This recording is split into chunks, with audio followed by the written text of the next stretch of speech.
안녕하세요. 날 것을 있는 그대로 담아내는 한국 여론방송에서 가장 최근의 이슈를 다뤄보는 이슈 포커스 시간입니다. 프란치스코 교황이 8월 14일부터 18일, 5일간의 방한 일정을 마치고 로마 교황청으로 돌아갔습니다. 지난 1984년과 1989년 요한 바오로 2세에 이어 25년 만의 교황 방문이었는데요. 지난 4박 5일간의 방한 일정 기간 동안 어떤 일이 있었는지 살펴보겠습니다. 네, 이 교황의 방한 행보에서는 이야기로만 듣던 이 파격의 운율에서 한치도 벗어나지 않았습니다. 종교가 철학이 아닌 생활로 실천돼야 한다는 덕목 또한 말과 행동으로 이어졌는데요. 권위를 내려놓고 이웃처럼 다가가는 따뜻한 인간미가 담겨있던 교황의 행보를 이 시각, 청각, 후각 등 오감으로 나눠 설명해 주신다고요? 네. 아픔이 참 많은 세상이지만 나 하나 살기 바쁘다는 이유로 잊혀져 가던 문제들. 교황은 방한 기간 내내 한국 사회의 아픔을 향한 시선을 거두지 않았습니다. 지난 14일 서울공항에 도착하자마자 교황은 세월호 유가족들을 만나 위로의 말을 전했고, 지난 16일에는 음성 꽃동네에 가서 장애 아동들을 만나 안아주고 축복했습니다. 지난 17일 명동 성당 미사에는 한국 사회의 상처로 대표되는 위안부 할머니들, 밀양 송전탑, 강정마을 거주민, 쌍용차 해고자 등을 초청해 희망의 메시지를 전했습니다. 교황은 입국 직후 세월호 유가족들을 만나 마음속에 깊이 간직하고 있다, 가슴이 아프다, 희생자들을 기억하고 있다고 말하기도 하고, 지난 15일에는 3종 기도를 통해 세월호 침몰이라는 비극적인 사건을 통해 모든 한국 사람들이 슬픔 속에 하나가 되었으니 공동선을 위해 연대하고 협력하는 그들의 헌신적인 모습을 확인할 수 있기를 바란다고 말했습니다. 또 병든 이들과 가난한 이들, 조남한 인간에 어울리는 일자리를 갖지 못한 이들을 자비로이 굶어보시도록 간청한다고 말하기도 했습니다. 이렇게 교황은 정작 우리 스스로가 외면한 우리들의 문제를 놓치지 말고 직시하라는 메시지를 전달했습니다. 인생에 있어 진정으로 중요한 가치는 겉으로 보이는 부와 명예가 아니라 평화와 우정, 그리고 사랑이라는 것입니다. 수십 년 만에 엄청난 물질적 번영을 이뤘음에도 불구하고 정신적 빈곤과 외로움, 남모를 절망감에 고통받고 있는 대한민국 국민들에게 교황은 가난하고 낮은 자들을 돌아보고 이들과 함께 살아가기를 주문했습니다.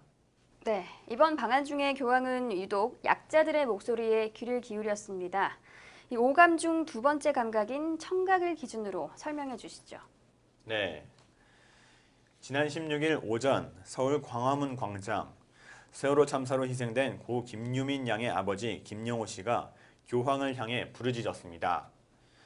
34일간의 단식 중인 그의 목소리엔 간절함이 담겨 있었습니다. 그 순간 교황은 퍼레이드 차량에서 내려 김 씨 앞에 섰습니다. 그리곤 김 씨의 손을 움켜쥔 채 그윽한 눈으로 바라봤습니다. 김 씨는 교황의 손 위에 이마를 맞대며 다시는 이런 참사가 일어나지 않게 특별법이 제정될 수 있도록 도와달라며 세월호를 잊지 말아달라고 호소했습니다. 교황은 김 씨의 호소를 묵묵히 경청했습니다. 세월호 유가족의 아픔이 담긴 편지까지 받아들고 한참이나 김 씨를 바라봤습니다. 교황은 약자들의 목소리를 듣는데 소홀하지 않았습니다. 세월호 유가족만이 아니었습니다. 지난 15일 충남 당진 솔매성지에서 열린 아시아 청년 대회에서는 실업으로 고통받는 청년들의 울부짖음에 화답했습니다. 이들의 고민이 담긴 뮤지컬 돌아온 탕자가 공연될 때는 직접 무대 위에 앉아 청년들과 호흡하기도 했습니다. 지난 17일 방문한 충북 음성군 사회복지시설 꽃동네에선 장애인들의 목소리에 귀 기울이며 그들의 삶을 들여다봤습니다. 이 같은 교황의 행보는 약자들의 외침에 무관심한 우리 사회를 뒤돌아보게 했습니다. 정치권의 정쟁 속에서 세월호 특별법을 바라는 유가족들의 목소리가 메아리처럼 돌 때 청년 실업과 장애인 문제 해결을 바라는 목소리 또한 공허하게 울려 퍼질 때 교황은 그들 가까이에서 그들의 외침을 듣고 아픔을 공감하고 손을 잡아줬습니다. 사회 구성원 한 사람 한 사람의 목소리를 경청하고 열린 마음으로 소통과 대화와 협력을 증진시키는 것이 대단히 중요합니다. 가난한 사람들과 취약계층 그리고 자기 목소리를 내지 못하는 사람들을 각별히 배려해야 합니다. 교황의 메시지가 큰 울림으로 다가오는 이유입니다. 네, 이 오감 중 세 번째, 후각으로 본 교황의 행보는 어땠나요? 네, 교황청의 공식 일간지 오세르바토레 로마노의 전문 취재기자인 CM 그리말디는 교황의 최고 어록으로 사제는 양 같은 냄새가 나야 한다를 꼽았습니다. 그리말디는 사제를 목동이라 생각하면 목동에게는 양 냄새가 나야 한다는 뜻이라며 서민 삶에 다가가서 살냄새를 맡으면서 지내야 한다는 의미라고 설명했습니다. 로마의 주교이자 전 세계 가톨릭 신자들의 수장인 교황은 교회가 본분을 다하도록 하는데 주저함이 없었습니다. 교황은 지난 16일 충북 음성 꽃동네를 방문해 한국 수도자들과 만난 자리에서 청빈 서원을 하지만 부자로 살아가는 봉헌된 사람들의 위선이 신자들의 영혼에 상처를 입히고 교회를 망친다며 수도 생활의 청빈성을 강조했습니다. 지난 15일 서강대학교 사제관을 방문한 교황은 한국관부 예수의 신부 및 수사들을 만난 자리에서 사제가 아니라 사목자가 되어야 한다며 보통의 사목자가 아니라 낮은 곳에서 아픔과 고통을 어루만지는 사목자가 되달라고 간곡히 말했습니다. 또 지난 14일 한국천주교 중앙협의회를 방문한 자리에서는 한국교회가 번영했으나 또한 매우 세속화하고 물질주의적인 사회의 한가운데 살고 일하기 때문에 특별한 도전들이 제기된다며 사목자들이 성공과 권력이라는 세속적 기준을 따르는 것을 경고하기도 했습니다. 교황은 방한 기간 내내 가난한 이들, 사회적 약자들과 격이 없는 태도로 만났습니다. 반면 기득권인 세속화된 교회와 물질주의에 물든 성직자들을 향해서는 날카로운 비판과 과감한 개혁을 멈추지 않았습니다. 네, 네 번째, 미각에 대해서도 알아보겠습니다.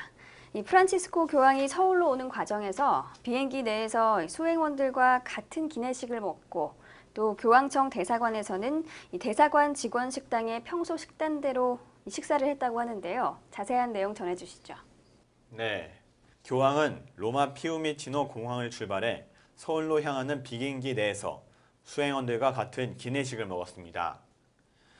교황 방한위원회 대변인인 황영엽 신부는 지난 14일 언론 브리핑에서 교황께서는 아시아 청년대회에서 청년들과의 식사와 주교회의 외식을 제외하고는 교황청 대사관에서 대사관의 평소 식단대로 식사를 하는 것으로 안다고 말했습니다. 가난한 자에 대한 교황의 관심과 세속적 물질주의에 대한 비판은 교황의 언행 곳곳에서 드러났습니다. 교황은 어떻게 사람들이 굶어 죽어가고 있는데 다른 한쪽에서는 음식이 버려지는 상황을 계속 지켜만 보고 있을 수 있습니까? 라는 어록을 남긴 바 있습니다. 지난해 12월 17일 교황의 77번째 생일에는 성 베드로 성당 인근 노숙자들을 초대해 아침 식사를 같이 하기도 했습니다. 지난 14일 청와대에서는 가난한 사람들과 취약계층 그리고 자기 목소리를 내지 못하는 사람들을 각별히 배려하는 것 역시 중요하다고 말했습니다. 한국천주교 주교회의 한국 주교들과의 만남 자리에서는 가난한 사람들과 함께하는 연대는 교회의 풍요한 유산인 사회 교리를 바탕으로 한 강론과 교리 교육을 통하여 신자들의 정신과 마음에 스며들어야 하며 교회 생활의 모든 측면에 반영되어야 한다며 가난한 이들을 위한 가난한 이들의 교회라는 사도시대의 이상은 여러분 나라의 첫 신앙 공동체에서 그 생생한 표현을 찾아볼 수 있다고 강조했습니다. 식사를 통해 하루 3번 표현되는 교황의 가난한 자에 대한 관심, 고통을 나누기 위해 검소한 생활을 몸소 실천하는 태도는 비카톨릭 신자들까지도 자발적 존경심을 불러일으키고 있다는 평입니다. 가난한 이들을 위한 가난한 이들의 교회가 돼야 한다는 교황의 발언이 공허한 외침에 그치지 않고 무게감을 갖고 감동을 일으키는 이유입니다. 네, 그런가 하면 이번 방한을 통해 프란치스코 교황의 따뜻한 인간미를 느낄 수 있었습니다. 특히 교황은 이 방한 기간 중에 만난 환영단들을 그냥 지나치는 법이 없었다고 하는데요. 어떤 내용인지 자세히 전해주시죠. 네, 교황은 지난 14일 서울공항을 통해 한국에 들어온 뒤 가는 곳마다 만난 환영단을 그냥 지나치지 않았습니다. 아기들뿐만 아니라 교황을 만나겠다고 길거리에 나온 시민들을 그냥 지나치지 않고 손을 부여잡고 이마에 손을 얹어 축복했습니다. 교황은 남녀노소, 빈부를 가리지 않고 모든 사람들과 신체적으로 접촉함으로써 연대를 이뤘습니다. 교황은 16일 꽃동네를 방문해 신앙의 풍요로움은 사회적 신분이나 문화를 가리지 않고 우리 형제자매들과 이루는 구체적인 연대로 드러난다며 그리스도 안에서는 그리스인도 유다인도 없기 때문이라고 말했습니다. 경호팀과 방호벽을 넘어 손을 뻗는 사람들을 만나준 것도 같은 맥락입니다. 교황은 15일 솔메성지에서 모두가 평화와 우정을 나누며 장벽을 극복하고 분열을 치유하는 세상을 만드는데 도움이 되기를 바란다고 말하기도 했습니다. 약한 사람들을 직접 만나고 접촉하며 도움이 필요한 이들에게 다가가는 것은 교황이 한국 방문을 통해 꾸준히 전한 메시지입니다. 항상 세상 밖으로 나가 다른 사람들의 마음을 두드리라고 말해온 것처럼 교황은 본인의 안전을 위해 만들어진 방호벽과 교황직의 권위를 벗어버리고 만나는 사람마다 보듬으며 축복했습니다. 이런 교황의 행보 덕에 방한 기간 동안 비천주교도들이 가진 편견의 장벽이 허물어지고 많은 이들이 교회에 대한 마음의 문을 열기도 했습니다. 이번 방한 기간에는 이 인간미와 더불어 프란시스코 교황의 유머 감각도 엿볼 수 있었습니다.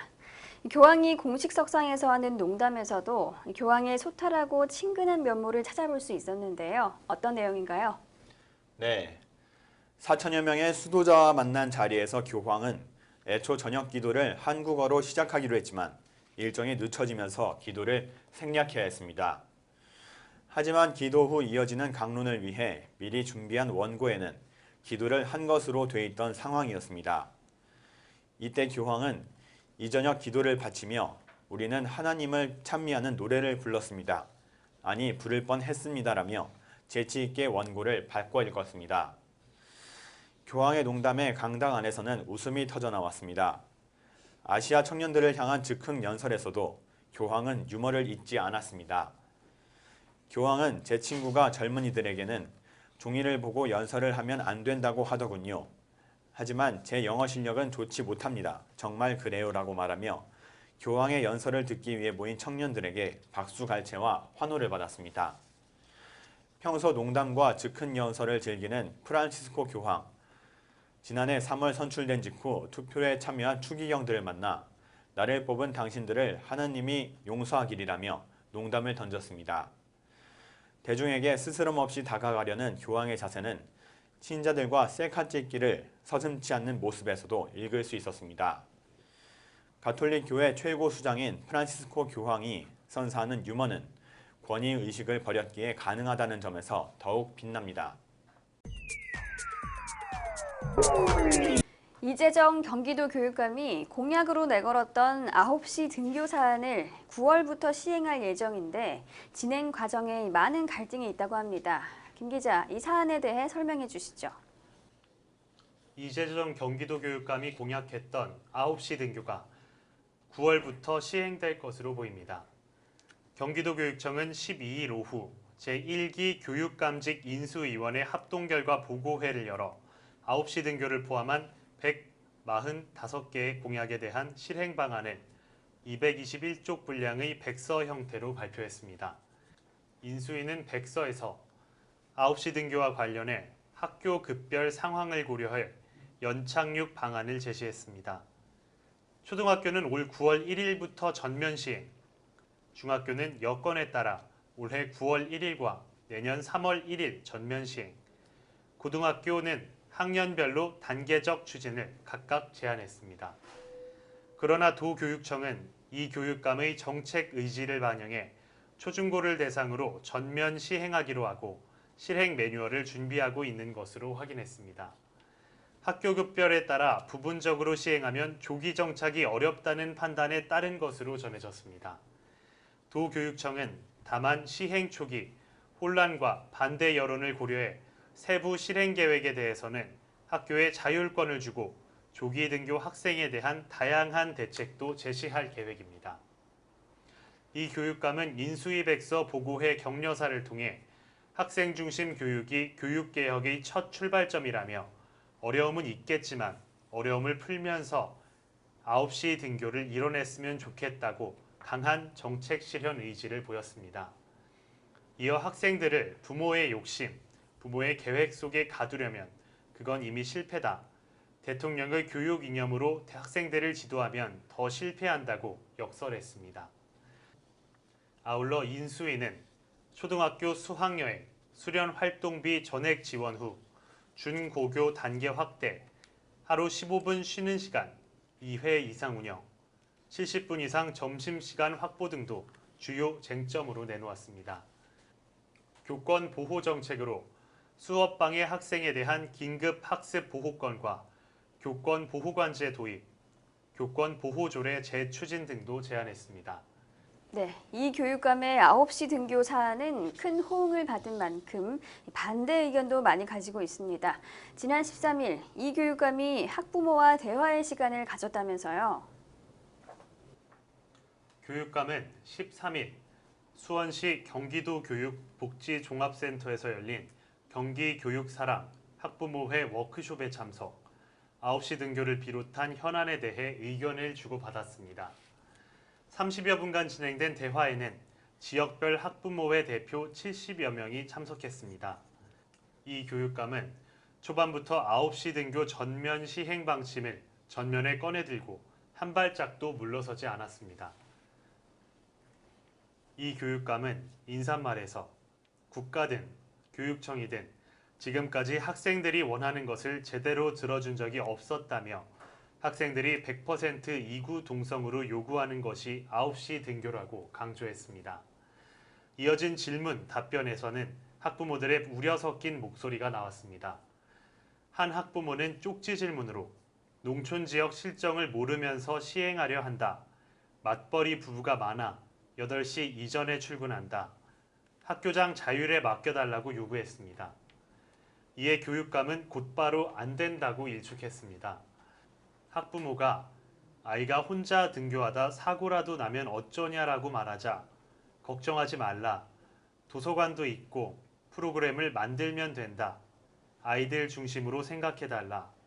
아이들이 하고 싶은 대로 놔두자라며 학부모들의 반론을 잘랐습니다. 조기 등교 학생에 대한 대책에 대해서도 맞벌이 부부도 9시 등교하는 게 왜 좋은지를 생각하며 함께 고민해야 한다며 맞벌이 부부인데 학교가 어떻게 할 거냐라고 하는 것은 곤란하다고 말했습니다. 좋은 취지의 정책이지만 순차적, 탄력적으로 시행하는 게 맞지 않냐라는 학부모의 의견에 대해서도 이 교육감은 전면 시행해보고 나쁘면 그때 가서 돌이키도록 하자면서 오히려 학교 현장을 제대로 봐달라고 주문했습니다. 또 다른 학부모가 공부 잘하는 우수 학생들이 서울로 빠져나간다고 우려하자 이 교육감은 9시 등교하면 공부도 잘한다. 공부를 잘하려면 아침잠을 충분히 자야 한다며 영교시 수업 학생들은 잠만 자게 된다고 맞받았습니다. 이 자리에 있는 학부모들도 이해 못하는 상황이라며 위원회를 구성해 의견을 반영해달라는 요청에도 여기서도 갈라지는데 합의가 안 될 것이라고 이 교육감은 부정적인 견해를 내비쳤습니다. 농촌 지역의 경우 통학 시간대 시내버스 운행 조정 필요성에 대해서는 운행 시간을 옮길 수 있는지 검토하겠다며 협동조합을 만들어 버스를 함께 이용하는 시스템도 구상 중이라고 밝혔습니다. 교육감과의 대화가 끝난 뒤 한 지역 중학교 학부모 회장은 9시 등교에는 찬성하지만 학부모들을 설득하는 과정이 필요하다며 일방적인 시행 과정에 아쉬움을 토로했습니다. 네, 9시 등교에 대해서 학부모뿐만 아니라 한국교원단체 총연합회, 즉 한국교총에서도 반대 의견을 내고 있다고 하죠. 그렇습니다. 경기도 교육청의 9시 등교에 대해 교원단체가 학교 현장의 자율성을 훼손하는 정책이라며 중단을 촉구했습니다. 한국교원단체 총연합회는 15일 학생들의 수면권 및 조식권 보장의 취지는 이해하나 처방이 잘못됐다며 이재정 교육감이 9시 등교 강행을 즉각 중단하고 원점에서 재검토할 것을 강력히 촉구한다고 밝혔습니다. 이어 학부모의 화소연과 지역에 따라 다른 학교 현실은 외면한 채 교육감이 초, 중 등 교육법 시행령상 학교장에 위임된 권한을 행사해 학교의 자율성을 침해하는 것은 권한 남용이라고 지적했습니다. 또 학생과 학부모의 삶의 패턴, 학교 교육 과정에 큰 변화를 가져오는 정책의 변경은 사회적 공감대 형성이 전제돼야 한다며 이 같은 과정 없이 즉흥적으로 추진되면 갈등과 혼란을 양상시킨다고 비판했습니다. 교총은 또 초등학교는 큰 문제가 없겠지만 중고등학교는 상황이 다르다며 특히 입시를 앞둔 고교가 9시 등교를 바로 시행하는 것은 현실적이지 못하다고 주장했습니다. 네, 이재정 교육감이 주장하는 9시 등교는 학부모부터 한국교총까지 수많은 반대 여론을 가지고 있습니다. 이런 반대 상황에 대해 이 교육감의 입장은 어떤가요?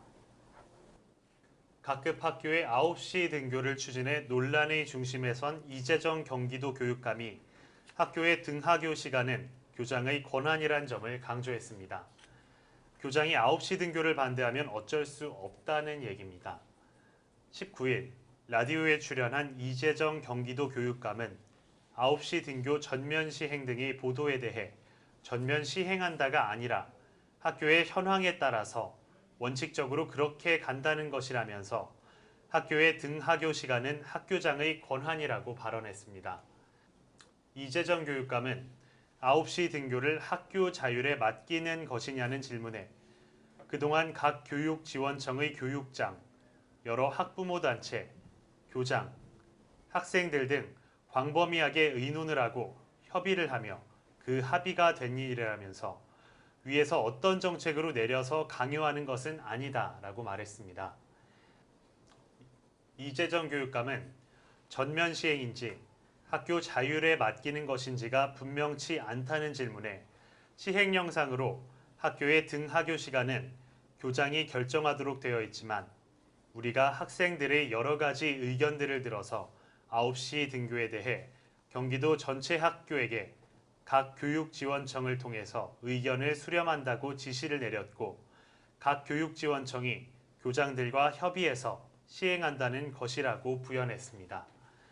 이재정 교육감은 한국교원단체 총연합회 등이 법적 대응을 하겠다고 나선 데 대해서는 법적 대응을 한다면 어쩔 수는 없겠지만 우스꽝스러운 일이라면서 학생들을 위하는 것인지 법을 위하는 것인지 잘 모르겠고 교원단체가 이런 역할을 한다는 것도 받아들일 수 없으며 이건 소송의 대상도 아니다라고 강하게 발언했습니다. 이재정 교육감은 9시 등교에 대해 맞벌이 부부 등의 출근 시간 문제로 인한 우려가 제기되고 있는 것에 대해서도 입장을 표명했습니다.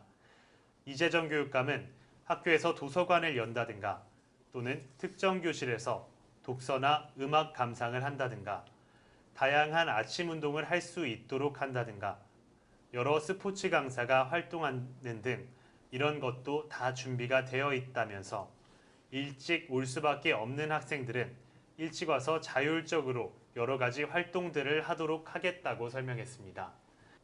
이재정 교육감은 학력 저하 등의 우려에 대해 국제적으로 보통 33.92시간을 공부해야 하는데 반해 우리나라 학생들은 49시간을 공부한다면서 오히려 학생들도 좀 여유 시간을 가지고 자기 생각도 돌이켜보고 하는 것이 학습 효과에 좋다고 반론했습니다. 이재정 교육감은 9시 등교의 효과에 대해 묻는 질문에 학생들은 9시 등교를 100% 소망한다면서 그동안도 수업은 9시에 시작했기 때문에 교육의 정상화를 위해서 9시까지 등교를 하고 9시 15분에 수업을 시작을 하자는 것이라고 대답했습니다. 그러면서 이재정 교육감은 가정에서 학생들이 아침 식사도 하고 이야기도 나누며 행복한 아침을 부모들과 함께 가정에서 이루어주는 것이 교육의 연장선상에서 굉장히 중요한 일이라면서 학생들이 아침잠을 더 자면 건강에 유익할 뿐만 아니라 학교 생활을 건강하게 만든다고도 주장했습니다. 이재정 교육감은 아침 7시 반에 학교에 온다면 학생들은 대부분이 잔다면서 학생들을 중심으로 생각해서 학생들을 위해 부모나 사회나 학교가 모두 변화했으면 좋겠다고 말했습니다. 이와 같은 반대에도 불구하고 이 교육감이 강력하게 9시 등교를 주장하고 있는 특별한 이유가 있을까요? 이재정 교육감은 9시 등교의 긍정적인 효과를 크게 세 가지로 나눠서 말했습니다. 첫 번째는 이 교육감이 선거 과정 때부터 지금까지 광범위하게 들었던 의견의 결과입니다. 다양한 의견을 들으면서 100% 학생들은 9시 등교를 소망을 했다고 합니다. 두 번째, 실제로 자그마치 9시에 수업을 시작하면서 등교를 일찍 시켜온 것의 비효율성입니다. 초등학교는 8시 10분부터 8시 반까지, 그리고 중학교는 8시까지, 고등학교는 7시 반까지 해서 소위 영교시 수업이나 또는 다른 것들을 부가로 해왔습니다. 이 교육감은 이번에 교육의 정상화를 위해 수업은 9시에 시작하는 거니까 9시까지 등교를 하고 9시 15분에 수업을 시작을 하자고 제안했습니다. 또 등교 시간이 늦춰진다면 가정에서 학생들이 부모님들과 같이 아침 식사도 하고 또 아침에 이야기도 나누며 행복한 아침을 부모들과 함께 가정에 이루어주는 것이 교육의 연장선상에서 굉장히 중요한 일이라고 생각해서입니다. 그리고 세 번째로는 학생들의 아침잠을 늘려주는 효과입니다. 이는 대단히 건강에 유익할 뿐만 아니라 국제사회에서도 늘 그렇게 조사가 나와 있는 결과를 참고한 것입니다. 10분, 15분 더 자는 것이 정말 꿀같은 잠이고 그것이 학교 생활을 건강하게 만드는데 전체적으로 보면 우리나라가 수면 시간이 참 적다고 합니다. 때문에 이 모든 이유로 교육감은 9시 등교를 주장하고 있는 것입니다.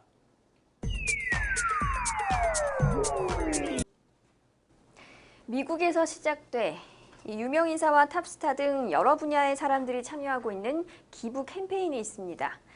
바로 아이스 버킷 챌린지인데요. 김 기자, 좀 더 자세히 설명해 주시죠.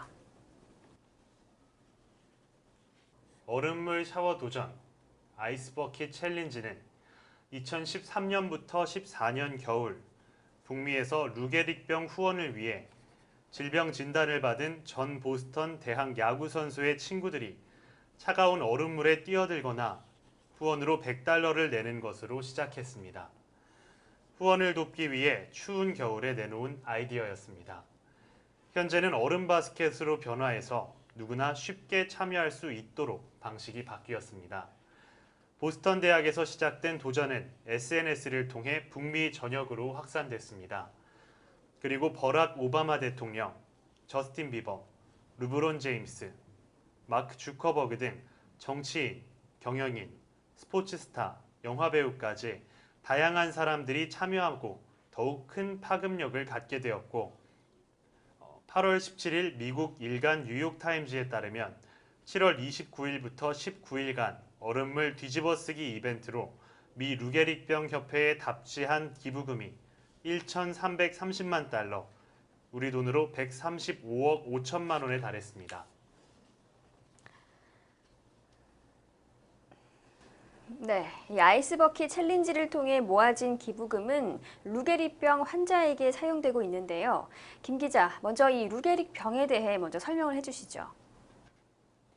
루게릭병은 운동신경세포만 선택적으로 사멸하는 질환으로 대뇌 피질의 위 운동신경세포와 뇌줄기 및 척수의 아래 운동신경세포 모두가 점차적으로 파괴되는 특징을 보입니다. 임상 증상은 서서히 진행되는 사지의 위약 및 위축으로 시작되고 병이 진행되면서 결국 호흡근 마비로 수년 내에 사망에 이르게 되는 치명적인 질환입니다. 1년에 10만 명당 약 1명에서 2명 정도 루게릭병이 발병하는 것으로 알려져 있습니다. 루게릭병은 50대 후반부터 발병이 증가하며 남성이 여성에 비해 1.4에서 2.5배 정도 더 발병률이 높습니다. 루게릭병의 초기 증상 및 증상의 진행의 기본은 근육의 위축 및 마비, 경직이라고 합니다. 루게릭병의 증상은 주된 부위나 정도에 따라 다른데 초기 증상으로 볼 수 있는 것은 다리에 힘이 빠져 보행이 어려워진다거나 팔이나 손에 힘이 빠지거나 발음이 부정확해지고 삼키기가 어려워지는 것을 들 수 있습니다. 루게릭병의 또 다른 초기 증상으로는 근육이 이곳저곳 꿈틀거리는 증상과 근육 경련 등이 나타나기도 하고 전신의 근육이 마르고 힘이 빠지게 되기도 하는데 일부 환자에게는 인지 기능이 저하되기도 합니다. 루게릭병은 아직 그 발병 원인은 분명하지 않습니다. 다양한 원인이 다양한 기전에 의해 운동신경세포가 사멸하는 최종의 공동 결과가 발생하리라 보는데요. 루게릭병의 원인이 되는 구체적 기전으로는 산화 스트레스, 글루타메이트 독성, 미토콘드리아 기능 부전, 염증, 세포 자멸사 등이 대표적이라고 알려져 있습니다.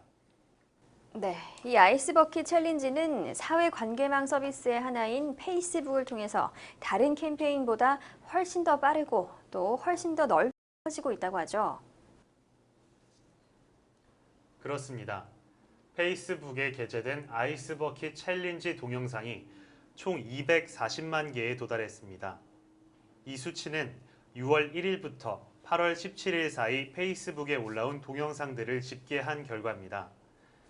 아이스버킷 챌린지는 루게릭병 환자를 돕기 위해 미국에서 시작된 기부 이벤트로 참가자는 차가운 얼음물이 담긴 물통을 자기 스스로에게 부은 뒤 지인 3명에게 지목할 수 있습니다.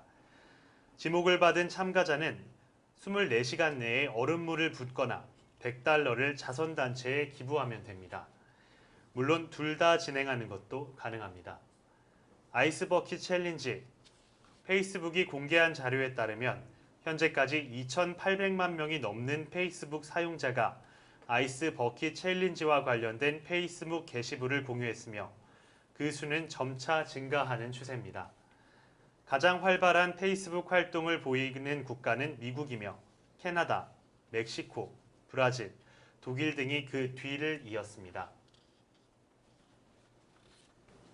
네, 이번 캠페인은 유명인들의 참여를 시작으로 더욱 활발하게 이루어졌는데요.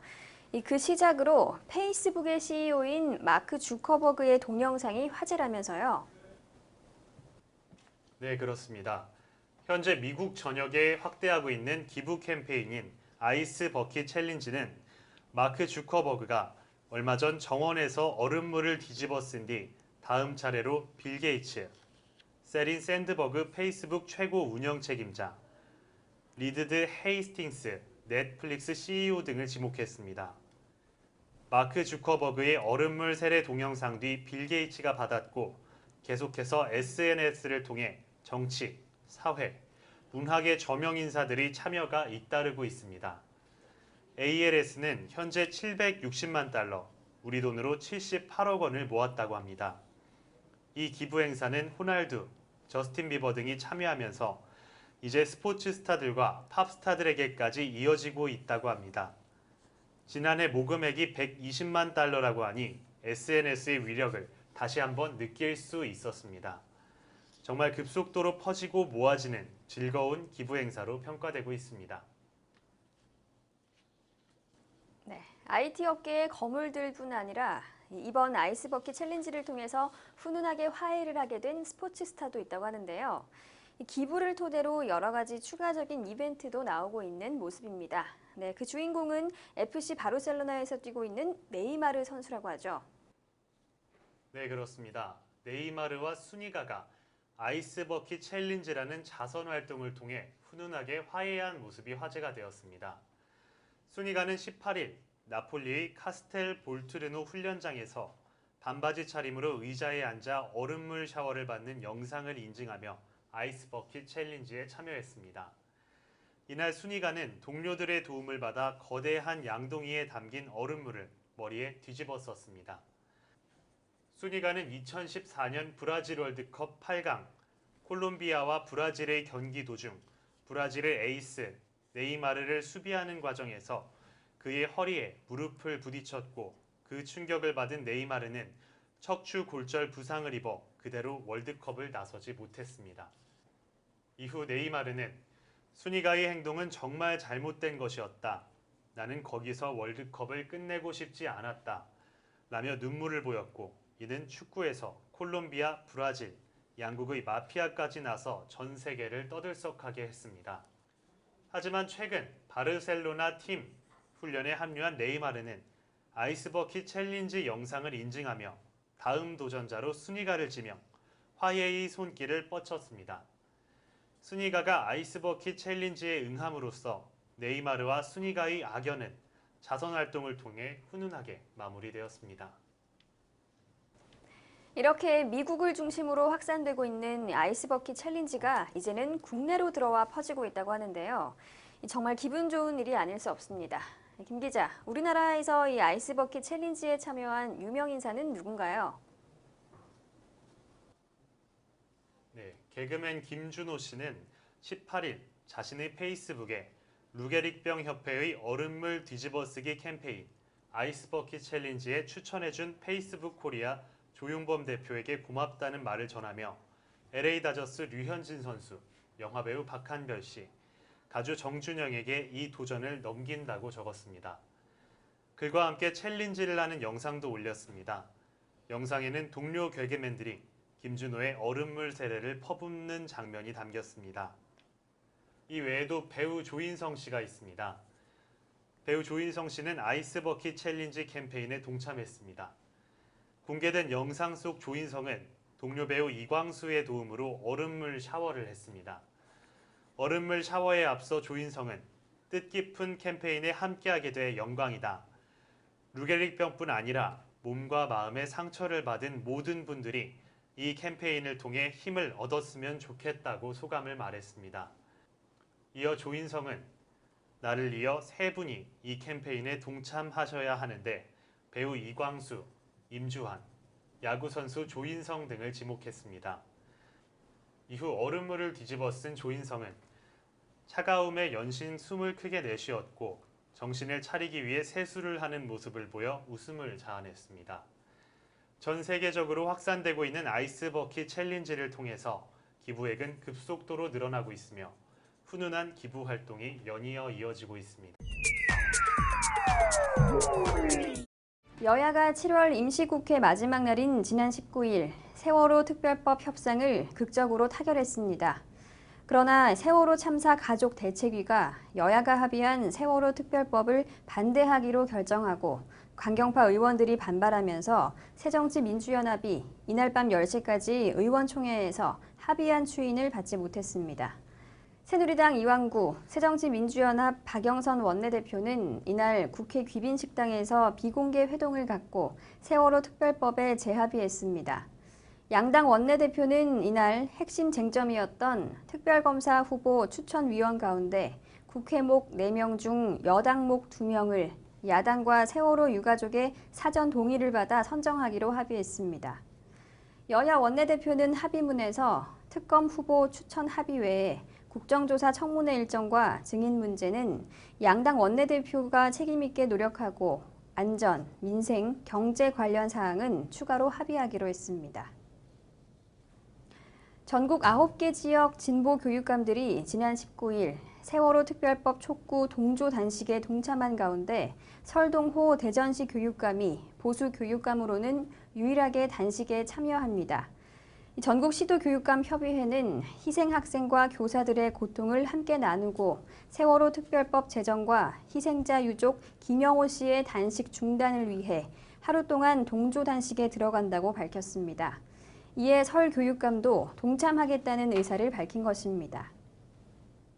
협의회장인 장휘국 광주시 교육감은 아이들이 눈앞에서 죽어가는 모습을 보면서도 아무 일도 할 수 없었던 우리 교육자는 죄인이라며 37일째 단식을 하고 있는 유민 아버지가 죽어가는 모습을 보고 있을 수 없다.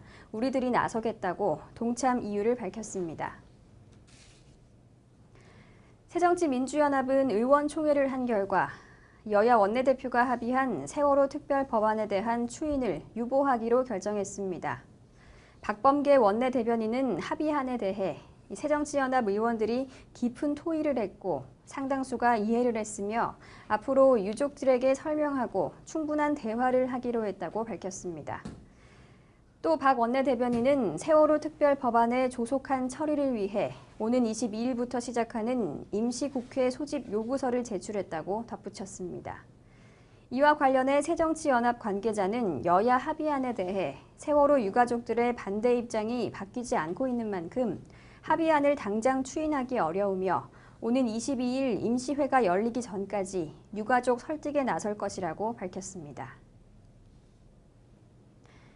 여야 원내대표의 세월호 특별법 합의문에서 특검 후보 추천 합의 외에 국정조사 청문회 일정과 증인 문제는 양당 원내대표가 책임있게 노력하고 안전, 민생, 경제 관련 사항은 추가로 합의하기로 했습니다.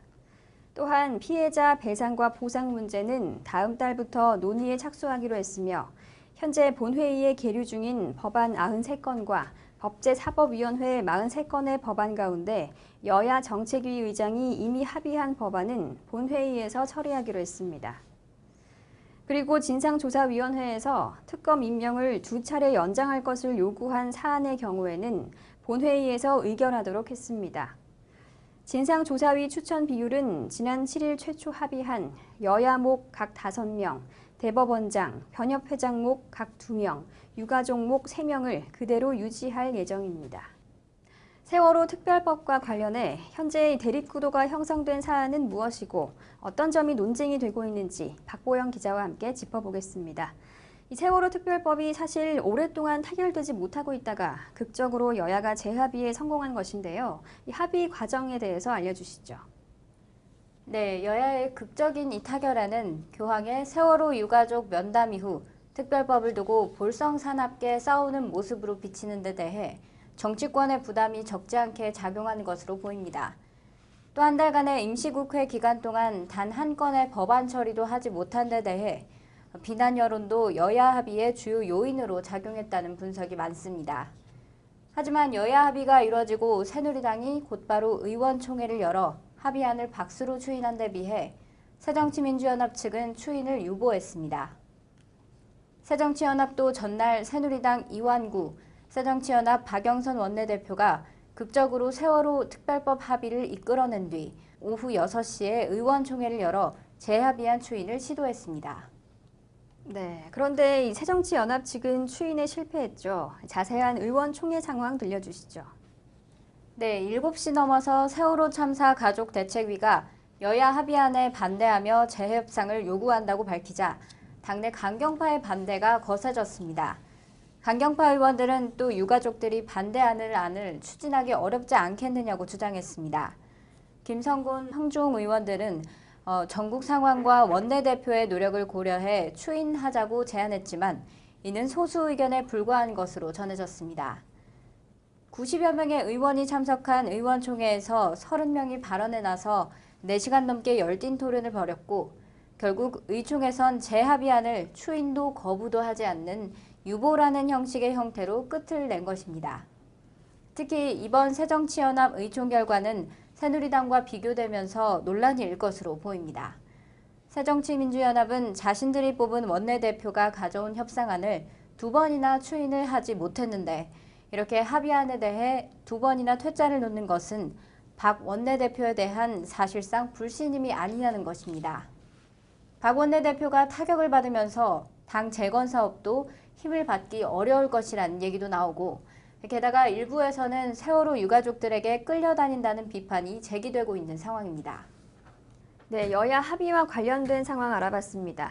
다시 세월호 특별법 이야기로 돌아가서 여야의 핵심 쟁점이었던 특별검사 추천권에 대한 이야기를 해보도록 하죠. 여당이 자신들에게 더 많이 할당된 몫을 야당과 세월호 유가족들에게 양보하기로 한 거죠. 네, 그렇습니다. 그것이 바로 세월호 특별법에서 가장 논란이 됐던 특검 후보 추천권입니다.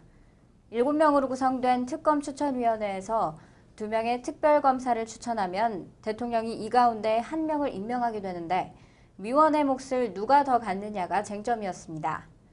이번 합의안에서는 국회목 4명 가운데 여당의 몫의 2명도 야당과 세월호 유가족들의 사전 동의를 받아 선정하기로 했습니다. 그리고 진상조사위원회 구성에서 유가족 3명은 그대로 구성한다고 밝혔습니다. 또 진상조사위원회에서 특검 임명을 최대 90일씩 2번, 그래서 최장 6개월까지 가능하도록 했습니다. 나머지 민생 법안 처리도 합의에 이르렀는데요. 본회의에 오른 법안 93건과 법제사법위원회에 계류되어 있는 43건 가운데 여야 정책위의장이 이미 합의한 88건은 본회의에서 처리하기로 했습니다. 네, 여당이 자신들의 몫을 야당과 유가족들에게 사전에 합의하겠다고 하면서 극적인 재합의가 이뤄진 것이군요. 그런데 유가족들은 아직도 반대하고 있습니다. 무엇 때문에 그런 건지 자세히 설명해 주시죠. 일단 유가족들은 시종일관 자신들이 참여하는 진상조사위원회에 수사권과 기소권을 줘야 한다는 입장입니다. 그래야 제대로 된 진상조사가 가능하다는 것인데요. 그런데 이번 여야 합의안은 진상조사위가 아닌 특별검사에게 수사권과 기소권을 넘기는 방안입니다. 대신 특검 추천 과정 일부에 유가족이 참여하는 형태로 절충안을 낸 것입니다. 그리고 또 논란이 되고 있는 것이 결국 특검을 임명하는 게 대통령이라는 것입니다.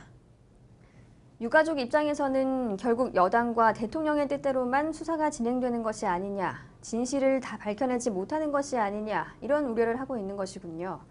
이 세월호 특별법 처리가 점점 미뤄지고 있는데 이렇게 되면 앞으로의 일정은 어떻게 되는 건가요? 네, 먼저 여야 합의 사항에 19일 본회의에서 처리된다고 시한을 못 박은 것은 아닙니다. 단지 첫 본회의라고 표현해 놓은 것이기 때문에 회의 처리가 어렵다고 해서 협상이 다시 원점으로 향할 것 같지는 않습니다. 하지만 처리가 불가능하게 될 경우 일정상 빨라야 다음 주 월요일 아니면 9월 정기국회까지 처리 일정이 계속해서 미뤄질 수도 있습니다. 만약 이후 본회의가 열린다면 여야가 의총을 통해서 추인 과정이 완료됐다는 것을 의미하기 때문에 통과 가능성이 높아 보입니다. 네, 이런 가운데 새정치연합 측은 20일에 유가족들을 만나기로 결정했죠. 네, 그렇습니다. 여야가 재합의한 세월호 특별법이 유가족의 반대에 부딪힌 가운데 새정치민주연합이 유가족과 대화에 나설 방침입니다. 새정치민주연합의 삼선 의원은 재협상안을 받아들일지 여부를 결정할 수는 없을 것 같다. 세월호 유가족을 다시 만나기로 했다고 밝혔습니다. 이어 방점은 재협상안 자체에 있는 게 아니라 유족들이 어떻게 입장을 정하느냐에 있다. 의총에서는 우리가 재협상안을 받아들일지 말지가 아니라 이 난국에서 어떻게 헤쳐나가야 하느냐를 중심으로 논의가 이루어지고 있다고 설명했습니다. 세월호 참사 희생자 유가족 대책위원회의 반응도 알아보겠습니다. 여야 합의안이 나오기 전에 여야로부터 설득 작업은 없었다고 밝혔는데요. 네, 맞습니다. 세월호 유가족들은 특별검사 추천 몫에 여당 2인이 포함되어 있는 것은 결국 여당의 입김이 강할 것이라는 주장입니다. 가족대책위 관계자는 서울 여의도 국회 본관 앞에서 열린 기자회견에서 오늘 여야 합의된 여당 야당 추천에 대한 것에 우리 세월호 유가족은 반대한다며 여당 2명을 세월호 유가족과 야당이 추천한다는데 그 2명이 추천하는 사람이 바로 여당이라고 말했습니다. 이어 만약 세월호 유가족이 2명을 추천한다면 받아들일지 모르겠지만 그런 논리를 바꿔서 하는 행위는 세월호 유가족은 절대 받아들일 수 없다고 밝혔습니다. 가족대책위는 또 19일 오전 김무성 새누리당 대표에게 제시한 가이드라인이 합의안에 반영되지 않았다고 비판했습니다. 가족대책위는 여당 몫의 특검 추천권을 야당 몫으로 돌리라는 내용을 김 대표에게 전달했습니다. 가족대책위 관계자는 가이드라인이 받아들여지지 않은 부분은 매우 유감스럽게 생각한다며 가이드라인은 여야 원내대표 회동 이전에 양측에 전달된 것으로 안다고 밝혔습니다. 이어 저희는 분명하게 가이드라인을 밝혔고 이는 변함이 없다면서 유가족의 목소리를 무시하고 여야가 합의하는 건 유가족을 2번, 3번 죽이는 것이라고 말했습니다. 네, 마지막으로 양당 원내대표가 발표한 합의안 전문도 들려주시죠. 네. 특별검사 후보 추천위원회 위원 중 국회에서 추천하는 4명 중 여당 2인의 경우 야당과 세월호 사건 유가족의 사전 동의를 받아서 선정해야 한다. 배보상 문제는 9월부터 논의를 시작한다.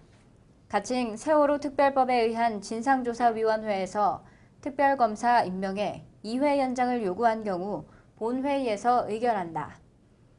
국정조사 청문회의 일정 조정과 증인 문제는 양당 간사가 전향적으로 합의할 수 있도록 양당 원내대표가 책임있게 노력한다. 본회의에 계류 중인 93건 법안과 법제사법위원회 법안심사 이소위에 계류 중인 43건의 법안 중 양당 정책위의장이 합의한 법안은 첫 본회의에서 처리한다. 본합의문은 양당 의원총회에서 추인하는 즉시 발표한다 등입니다. 세월호 특별법이 어떻게 합의되는 것이 옳은지는 국민 여러분이 판단할 일입니다. 하지만 이럴 때일수록 이 세월호 유족의 고통 앞에 중립을 지킬 수 없었다는 교황의 말이 더 큰 울림을 주는 것 같습니다. 이 세월호 특별법이 통과되기를 희망하는 사람들의 단식 투쟁이 이어지고 있습니다. 저희가 준비한 영상 보시면서 세월호 특별법 마무리하겠습니다.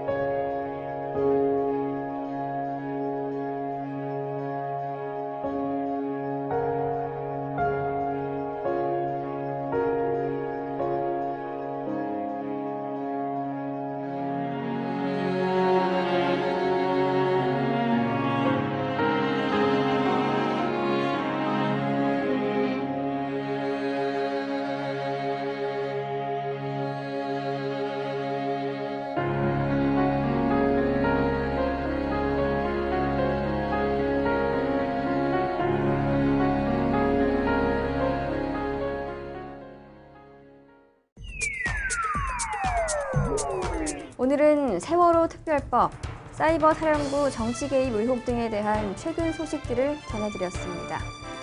무엇이든 이슈가 되는 사건이 발생했을 때 가장 피해를 많이 입는 것은 힘없는 약자들인 것 같습니다. 힘이 없다고 진실이 덮이고 또 힘을 가졌다고 진실을 왜곡하지는 말아야겠습니다.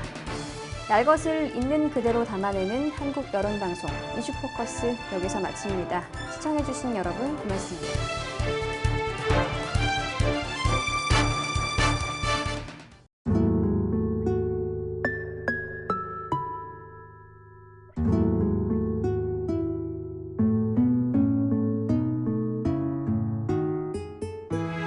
이곳은 온 국민을 안타깝게 하고 있는 세월호 침몰 사고가 발생한 진도 팽목항입니다.